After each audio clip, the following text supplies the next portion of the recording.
What an absolutely insane WWE match we just watched out here. The Detroit Pistons get the win over the Charlotte Hornets, but they're probably going to face some suspensions after this one. We'll break it down. Today's episode, Locked On Pistons Podcast.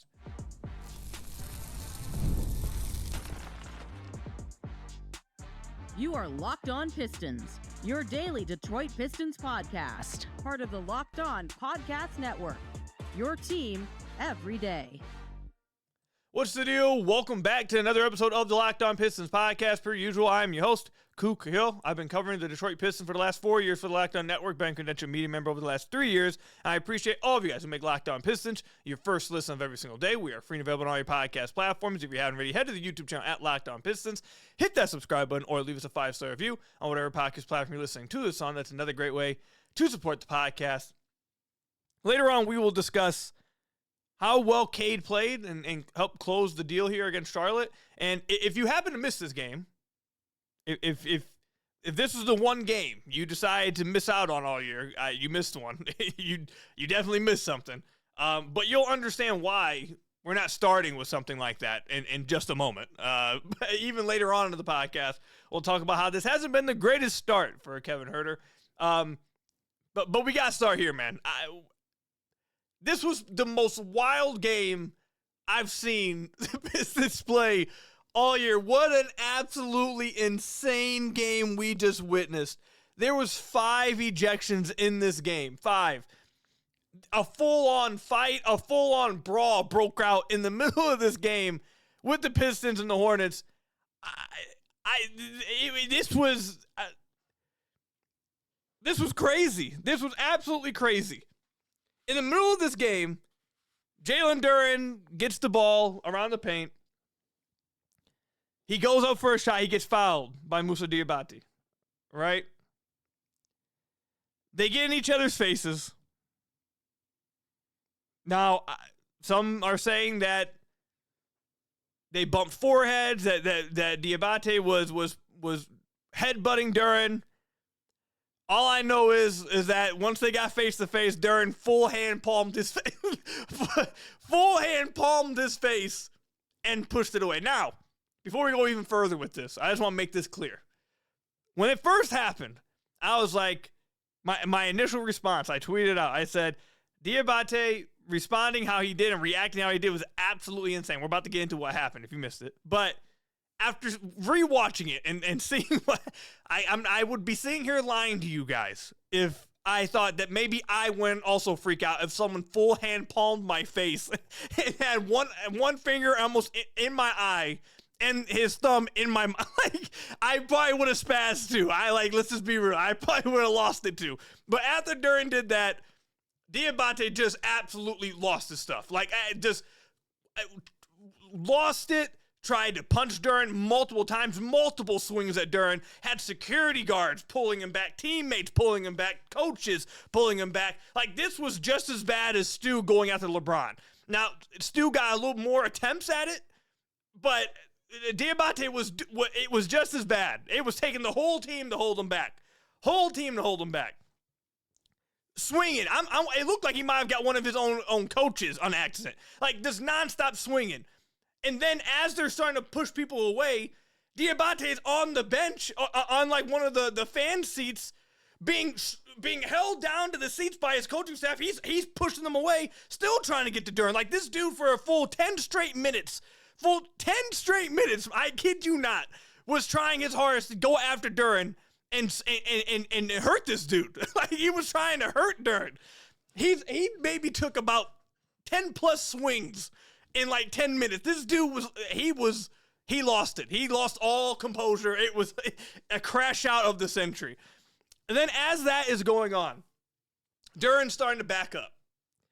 Miles Bridges, he starts talking crazy to Duren, and he walks around all of the conflict. Everyone's midcourt, not teammates yet, or people on the bench, as in players, but the coaches, security, everyone's in the middle of the court. Bridges goes all the way around everyone, walks all the way around, and tries to get a sneak shot on Duren.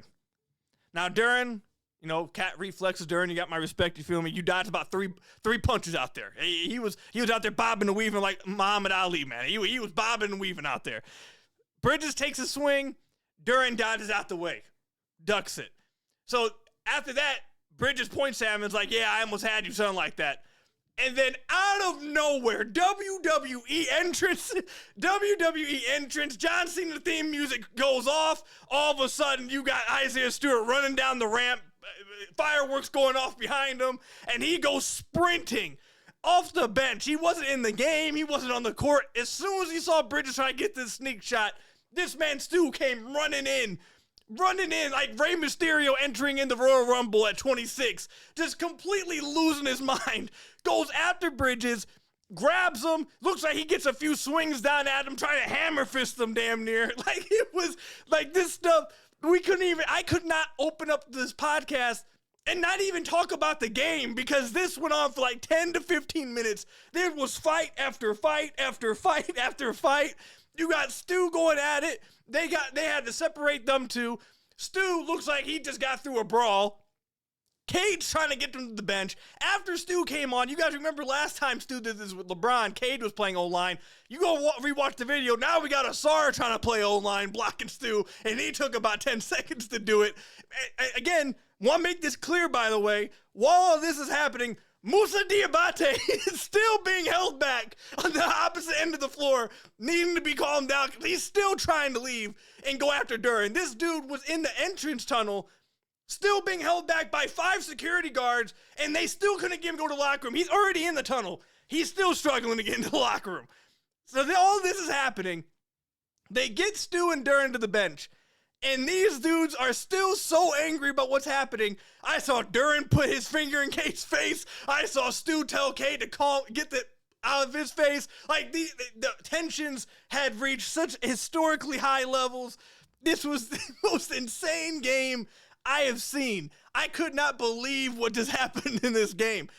And then to make matters even more insane is that about 15 minutes after that, Charles Lee, head coach of the Charlotte Hornets, doesn't like a foul call by the Hornets. He sprints all the way past half court, punches the air at the referee. He gets ejected. He then runs out. He doesn't even say bye to his players. He doesn't say bye to the coaches. He sprints out the tunnel like he's like celebrating a match he just won. He just sprinted out the tunnel like he just won a match. And now we got 5 ejections. And then all of a sudden, yes, I remember. There was a basketball game that happened. Yes, I remember. Pistons were up by 10 at this point. All of a sudden, that sparked the Charlotte Hornets, and now we're looking at a 4-point game with around 30 seconds left in this game. So, coming up, we'll talk about, like, the actual game itself.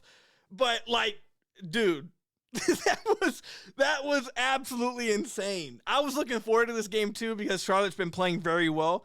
And it still turned out to be a fun game. I mean, that was fun, seeing that from an outsider's perspective. But the game itself was good. But that was that was crazy. I mean, that was better than the last WWE event. That was better than the last Royal Rumble. Triple H needs to take notes, man. He's out there trying to tear down the WWE. He needs to go ahead and talk to the Pistons. They got better storylines than he does. So on some serious stuff, though, Duren's probably going to be suspended. I would say probably 2 to 3 games would be my guess. I don't believe I think he threw 2 punches total, because once Bridges threw one, it looked like Duren then tried to dodge back and then throw one himself. So I think he threw 2 total punches, and because of how big it got, just throwing any punches at all, I think is going to get you suspended a few games. So I think Duren probably gets suspended 2 to 3 games. All joking aside, Stu might be gone for a while. Because when it first happened, I was like, okay, well, Stu left the bench. He's probably going to be suspended at least a game, maybe 2 games, 2 to 3 games. But then, like, after it settles down, you're like, oh, God. He didn't just leave the bench, which is automatic suspension. If you leave the bench, they automatically suspend you if you're not on the court with the altercation. He didn't just leave the bench. He full-on sprinted at Miles Bridges. And again, look, he took a sneak shot at Duren. And part of me wants to sit here and say, good job, Stu. Because if I would have saw a dude try to sneak shot one of my boys, probably would have been a problem. But being mature and professional here, can't do that. He didn't just leave the bench. He sprinted at Bridges, threw a few punches, tried to tackle him into the ground, and it did get even more escalated once he did that. So you think back to the brawl at the Palace. It's not just the fact that he left the bench. If he was even on the court and this escalated like this, I don't think he gets as many games. But the fact that he left the bench, then went after Bridges and threw some punches and tried to tackle him while he wasn't even on the court as well, he might get a hefty suspension. And that's disappointing because it's probably going to take him out of all defensive teams and any awards. I'm interested to see how bad the suspension is. The Pistons have one more game before the All-Star break on Wednesday against the Raptors. So they're going to have to come to a decision within the next 24 hours before that game. I think, sadly, Stu might get a pretty lengthy suspension. I don't want to put any number on it, but I think it's probably going to be pretty long. So it was fun watching.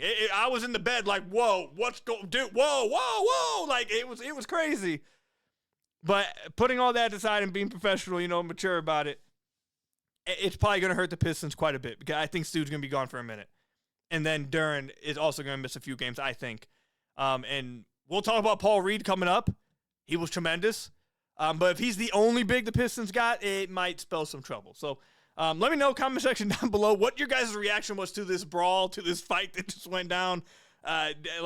Just let me know what you guys are thinking, man. But coming up, we'll talk about the actual game itself now. We'll break it down. Cade played well. Paul Reed, just exceptional, man. We'll break it all down coming up.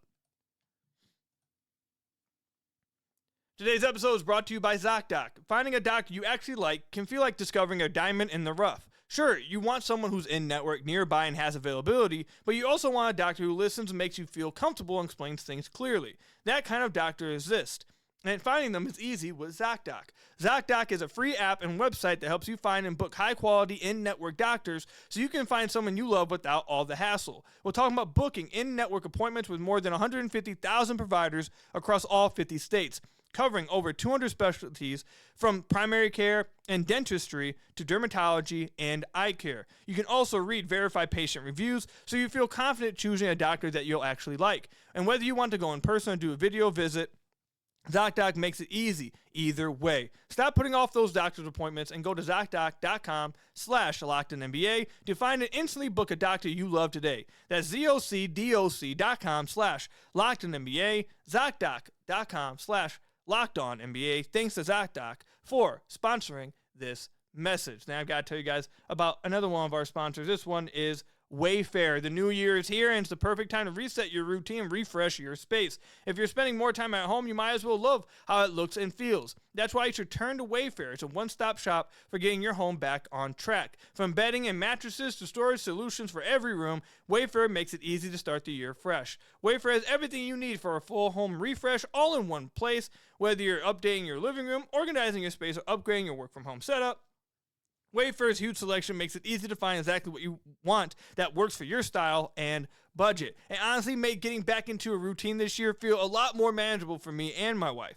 So get organized, refreshed, and back on track this new year for way less. Head to Wayfair.com right now to shop all things home. That's WAYFAIR.com. Wayfair, every style, every home with Wayfair.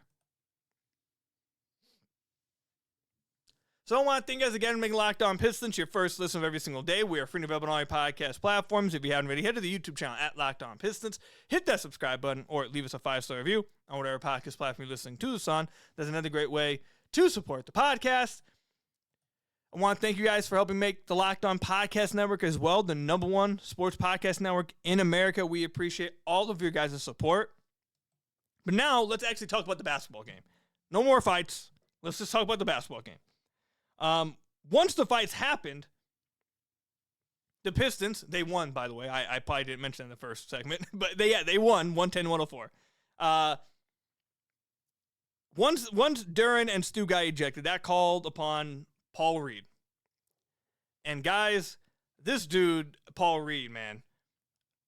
Paul Reed sits on the bench. He doesn't play for games on games on games. Doesn't touch the floor. And then every 5 games or so, he gets his chance to play, And when he does get his chance to play, he turns into Evan Mobley.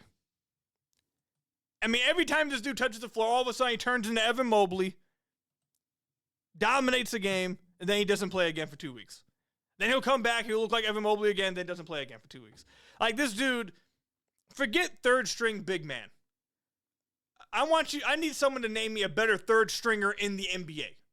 Third string guard, third string wing. Find me a better third stringer in the NBA. I doubt you can find one. This dude, Paul Reed, is incredible. He played 18 minutes after the ejections. He had 12 points, 2 blocks, 2 steals, 3 offensive rebounds. Went 5 of 8 from the free throw line, 3 of 5 from the floor. A poster on the at one end. Some incredible defensive plays at the other. The random blitzes that he does in pick and rolls, I've pointed that out for since he's been here, have always been a treat to watch. He comes into the game, Pistons usually just running some drop coverage or playing at the level or something like that, you know. And then out of nowhere, Paul Reed comes into the game, you're just getting blitzed randomly. Like, you run a pick and roll, all of a sudden he's up there reaching at the ball, knocking the ball away. He just causes crazy havoc. Energy is crazy, and he's a skilled player. Like, he's not just pure energy. This dude has skill. He's a skillful offensive guy. Has a lot of hops as well. I mean, Paul Reed is just incredible, man. He's a good defender. He's a good offensive player. I have no clue. I keep saying it. The Pistons got the best contract possible with this. I don't know how they got him to come back and be a third stringer. This dude is incredible. This is one of the best contracts value-wise in the league, bro. This dude is just crazy. So, Cade is obviously the best player in this game, but I want to give player of the game to Paul Reed because 18 minutes came in and instantly just shifted the game. But enough about Paul Reed. He was incredible. He's going to have a lot of time to play in the next few games, and maybe even longer than that, depending on how the suspensions get handed out. But I feel like Pistons fans can trust that Paul Reed's going to show up and perform. I feel like people can trust that. If you had anybody else in the situation, you probably don't feel very comfortable. You're probably pretty worried. I'm honestly not that worried because Paul Reed has been that good. So who would have thought we'd be starting off talking about the game by praising Paul Reed? But here we are. He was fantastic. But obviously, Cade Cunningham, he was able to lead the Pistons to victory and close this out. He had 33 points, 9 rebounds, 7 assists on 55 true shooting. In the fourth quarter, he scored 9 points, helped close the deal. Was very aggressive in this game. I believe he got 27 shots up in total. Yeah, he got 27 shots up. He was very, very, very aggressive in this game. And the Pistons definitely needed him to be that aggressive, especially once Jalen Duren went out. Because Jalen Duren was having his way. He was 5 of 7 in this game. He got to the free throw line 5 times, made all 5 free throws. In just 20 minutes of action, he had already scored 15 points. So Duren was doing his thing. He was providing that secondary shot creation. He was providing that secondary scoring.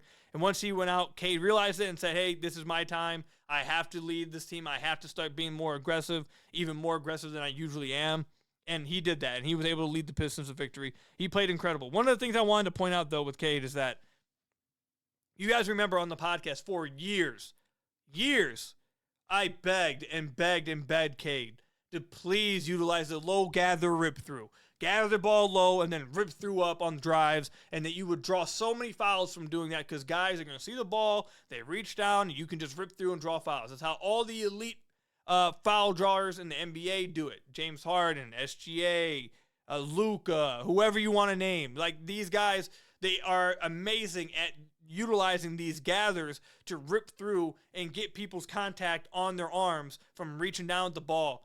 They're fantastic at it, and I had begged Cade for years to do it. And I just noticed it today.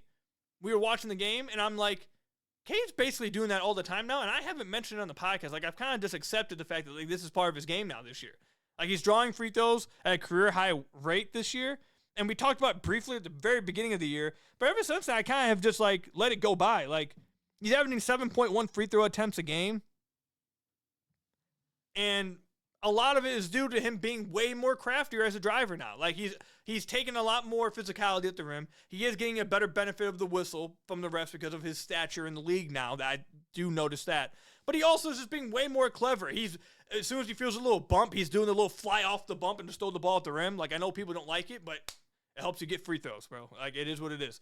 He's been doing that more. He takes contact. He screams when he takes contact. Like, he makes it known. He's ripping through. He's drawing contact like that. Like, he's learning. He has learned how to be maybe not an elite foul drawer, but a way better one. And a lot of it has to do with him finally utilizing that rip-through move. So, thank God. I've been asking for it forever. I'm happy to see him finally doing it. Duncan Robinson had a fantastic game in this one. He was 8 of 10 from the floor, 7 of 7 on all 2-pointers. He had a few outlet shots on the break at the rim. One of them, he couldn't get up high enough to dunk the ball. And then another one actually was more contested, and he actually did dunk that one, and everyone went crazy. But he had a few nice dribble drives as well off the DHO, keeping a guy in jail and then raising up about like 10 feet from the rim and getting it to go. He was fantastic in this game, really efficient. Look, Duncan's been fantastic for the Pistons all year, man. Like he has absolutely done what you wanted him to do, serving that role when he was signed to replace Malik Beasley. He has been tremendous for the Pistons. He is now shooting 40% from threes on the year on 7.3 attempts. I think he could even take more threes, but he's been fantastic. And then Tobias, we'll wrap it up with here. Tobias had a very timely clutch basket with around, I think, like 30-something seconds left. The Pistons were only up by 4. He got the ball in the post, and we know what happened. Bump, turn, fade, all net. Was able to put the Pistons up multiple or 3 possessions at that point. Or 6 points, not 3 possessions because you hit two threes. But 6 points, and that basically iced the game for the Detroit Pistons. He showcased why J.B. Bickerstaff continues to call him the Pistons safety blanket, I believe is what he calls them. So all these guys participated that we just talked about. Not the greatest game for Asar Thompson. 6 points on 3 of 8 shooting. Wasn't very efficient. I don't like how he hasn't been as aggressive as a scorer. He's kind of just in the corner, but it is what it is. Wasn't very efficient on the looks he did get. Karis LeVert was pretty bad in this game. He was a minus 19 in his 22 minutes. It matched the eye test. He wasn't very good. Javonte Green was not very good either. He got 5 threes up like that quick. I think one of them they counted with a foot on the line, but he got threes up like immediately in his first stint and missed all of them. And some of them were just like, okay, let's cool it a little bit. He didn't have the greatest game. And then who I want to talk about quickly to wrap up the podcast coming up, Kevin Huerter not having the greatest start to his Piston tenure. We'll talk about it coming up. Tax season doesn't have to take over your life. This year, TurboTax is making it easier than ever to just hand things off and move on with your day. With TurboTax Full Service, you can have your taxes done for you by a trusted local expert, start to finish, without the stress or guesswork. You can upload your documents, go about your day, and get updates right in the TurboTax app. It's a huge time saver and gives a real peace of mind knowing an expert is handling it. For a limited time, you can have your taxes done by a local TurboTax expert for just $150 all in if a TurboTax expert didn't file for you last year. Just file by February 28th. Take taxes off your plate and get back to your life. Visit TurboTax.com/local to book your appointment today with TurboTax. So I want to thank you guys again for making Locked On Pistons your first listen of every single day. We're free and available on all your podcast platforms. If you haven't already, head to the YouTube channel at Locked On Pistons. Hit that subscribe button or leave us a 5-star review on whatever podcast platform you're listening to this on. That's another great way to support the podcast. Kevin Huerter. This was the first game it felt like he played as like an actual part of the rotation, not like just charity minutes in the first game and then the second game just playing at the end of the game because the Pistons were up like 500 on the Knicks. He actually got some rotation minutes here and didn't play very well. I'll be honest. He was 0 of 2 from the field, missed all of his threes. He's yet to make a 3 with the Detroit Pistons, which is what is concerning the most to me. Since joining the Pistons, he is 0 of 6 from 3. We can talk about all this, he provides some, like the Pistons have been talking about it. JB's been talking about it at practice. Even Huerter was talking about it yesterday at practice, where he was like, I feel like I'm playing the best ball of my career. I feel like I'm more well-rounded than I've ever been. JB's talked about how he provides some secondary weak side pick and roll actions. He can provide some secondary playmaking. He can get to the basket. Like, he can provide these little secondary things for the Pistons. And all that may be true. All that may be true. But if we're going to be dealing with another Steve Khahil type season, it just won't matter. And when I say that, those of you guys who remember or were watching Steve Khahil when he was with the Pistons, when they first started their rebuild, Steve was traded for. He played pretty well for the Pistons, shot really well from beyond the arc. And a lot of people, including myself, liked him. I was like, okay, that looks like a guy that might be a rotation player. Let's see if he can improve. And they spent the whole offseason improving, talking about how Steve's working hard, and he's improved. And then right before the season started, people were saying, Steve's really improved, man. He's going to play a lot better this year. He's gotten better off the dribble. He's gotten better finishing at the basket. He's gotten better getting to the paint and then making a pass. Like, he has improved his game. He's no longer just a three-point shooter. I was like, all right, bet. Let's see it. And then the season started. And as the season went on, you noticed, yeah, Steve did get a lot better finish at the rim. Yeah, Steve did get better with his handle. He did get better as a dribble driver. He did get better as a passer once he got there. He did get better at self-creation without needing a screen. He did get all better at all that stuff. But it didn't matter because all of a sudden he lost a shot and was shooting like 31, 32% from deep. Nah, it just didn't matter. It doesn't matter if you can do all this other stuff, but all of a sudden your elite trait, your elite part is no longer there. Now it's just, it doesn't matter. So now anytime we see a shooter like improve these other parts of their game, say they're better now, and their shot just disappears, I call it the Steve Khahil. Now, Steve actually has carved out a nice role for himself in the league right now. Still playing. He's playing pretty well. But that's why I call it the Steve Khahil. Because Kevin Huerter, look, you may be a better driver. You may be a better finisher at this point of your career. Like, all this stuff, I'm not saying it's wrong. We talked about it when he was traded for. It is true. He may be a better passer now. He may be able to do all this stuff. He does move without the ball. Like, all that stuff's fair. But if you're going to shoot 30% threes, I'm sorry, like, it's just not going to cut it. Like, it's not going to matter. The Pistons said, or not the Pistons, Trajan Langdon said, as post-trade deadline presser, that he wanted to acquire shooting at the deadline and someone they can trust to dribble, to handle the ball and create in Cade and non-Cade minutes. And he said that's why they went and got Huerter. Now, he only played 12 minutes in this game, and maybe his minutes go up as he gets more comfortable with the rotation, gets more comfortable with the team. His minutes have gone up each game, so maybe that is what they're working on. I'm not saying that's not the case. But so far, early on, and it is very early, it's just 3 games. But the trend of his three-point shot continuing to disappear has continued with the Detroit Pistons. He shot 30% from 3 this year before getting to Detroit. He is now 0 of 6 from 3 since getting here. And if he doesn't start making threes, it's going to be hard-pressed to find a use for him. And if he doesn't hit threes, then Pistons, we wanted the Pistons to acquire shooting at the deadline. We were told they acquired shooting at the deadline. They heard all the complaints. They could see it. They knew what was going on. They knew what they needed to do. They did. They said they went out and got shooting. If he doesn't start hitting shots, you did not acquire shooting. And we're still asking the same questions then that we asked before the trade deadline.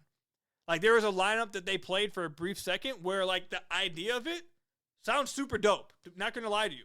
Like, they played a lineup of Cade, Duncan, Huerter, Ausar, and Duren. Like, 2 movement shooters, high-level shooters that can get threes up and are respected as shooters around your 3 main guys. Like, that, look, that sounds cool. Like, the idea behind it, I can imagine that lineup working. But if he's not going to hit shots, if he's not going to hit threes, and, it's just like cooked. It's just, it is what it is. So hopefully Huerter continues to get more accustomed and starts to play a little better. Again, it's very early. It's only 3 games. Nowhere near am I trying to write his conclusion. But so far, it's not been the greatest start for him. 0 of 6 from 3 after the season he's had from 3 this year and last year. Probably is not how he wanted to leave the first impression with Pistons fans. But let me know, comment section down below or over on Twitter at Khahil, how you guys feel about all of this. That's all I've got for you guys today, though. Thank you guys for making Locked On Pistons your first listen of every single day. We're free and available on all your podcast platforms. hit that subscribe button to the YouTube channel. Leave us a 5-star review, whatever podcast platform you're listening to us on. And until next time, I will see you guys later. Stay safe out there, and peace out, everybody.